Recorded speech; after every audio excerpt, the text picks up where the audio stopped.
Hi everyone, and here's some bonus content on the witches from Act 1, Scene 3 of Macbeth. You might have noticed in my last video I skimmed over it, but the witches are referred to in Macbeth as the Weird Sisters. Now, this is a really interesting phrase that's used for them. The word weird we normally use as meaning something being strange, something unusual, but it's also got the meaning of something that's not natural. So this taps into the theme found throughout the play that the witches are somehow unnatural. They're outside of human civilization. And we see that in lots of details about their presentation. One example that I've mentioned already in this series is the use of rhythm. So the witch's rhythm is called trochaic tetrameter. You can hear that rhythm in lines like fair is foul and foul is fair. And this rhythm of the speech reverses the normal pattern of stresses that we would expect. Normally, we would expect an unstressed syllable to be followed by a stressed syllable. However, with the witches, the stressed syllable comes first. Fair is foul and foul is fair.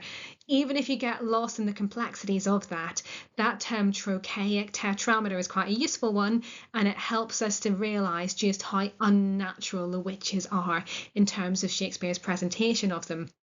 They also appear on the heath beyond human society, completely isolated. They engage in lots of kind of black magic. They have a pilot's thumb in this scene. One of them's going to sail in a sieve like a rat without a tail. So there's lots of unnatural imagery that's attached to them in the play. Now, the word weird comes from the word weird. So the second spelling that I've got on the screen there is from about the year 1400. And you'll notice with Shakespeare that some words that you might think you're familiar with are spelled a bit differently, or the meaning is slightly different to what you would normally expect. And that's because language has changed and evolved over time. Now, this second spelling, W-Y-R-D, generally means fate, fortune, destiny. So that links in with the fact that these witches are going to prophesy what's happening in Macbeth and Banquo's futures. And in some ways, they are creating Macbeth's fate. They are trapping him within their web of deceit and equivocation in order to bring about his downfall. You'll also notice in this scene that the number 3 is repeated quite a few times. Not only do we have the 3 witches, but they also speak in threes. In Act 1, Scene 1, for example, they say in thunder, lightning, or in rain.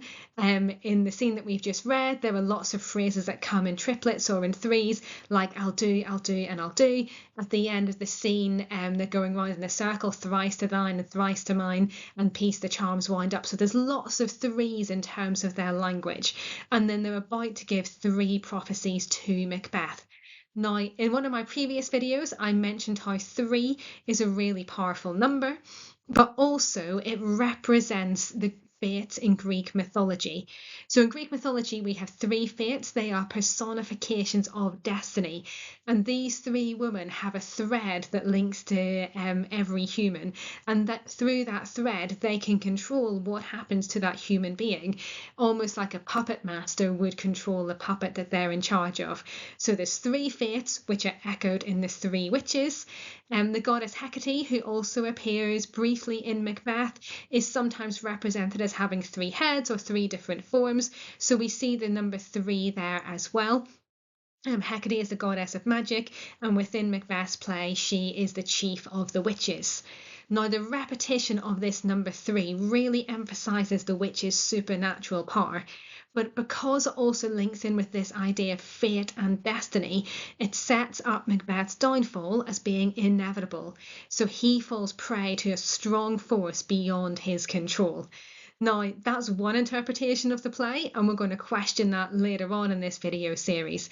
But there you have it, the Weird Sisters, weird, W-Y-R-E, meaning fate and destiny, and the number 3 also being associated with that idea of fate and destiny. Okay, check out my next video, which will be about the rest of Act 1, Scene 3.